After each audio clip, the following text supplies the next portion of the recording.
রাধারানীর নাম নিলে কি ফল পাওয়া যায়? শাস্ত্র ও ভক্ত কথায় বলা হয়, রাধার নাম নিজেই মহামায়াময়ী ও পরম পবিত্র।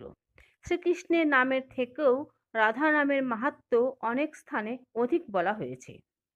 একবার রাধার নাম নিলে জীবের পাপ নাশ হয়। দুইবার রাধার নাম উচ্চারণ করলে জীবনের সব বাধা দূর হয় এবং ভগবান শ্রীকৃষ্ণ স্বয়ং ভক্তের প্রতি আকৃষ্ট হন।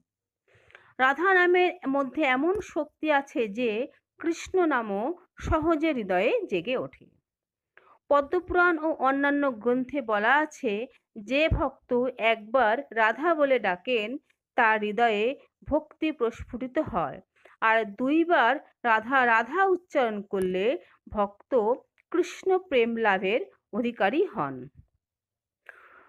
একবার রাধা নাম পাপ নাশ করে, আর দুইবার রাধা নাম নিলে কৃষ্ণ ভক্তি প্রস্ফুটিত হয়। দুইবার রাধার নাম নিলে ভক্ত কৃষ্ণ প্রেমের যোগ্য হয়ে ওঠেন। নমস্কার।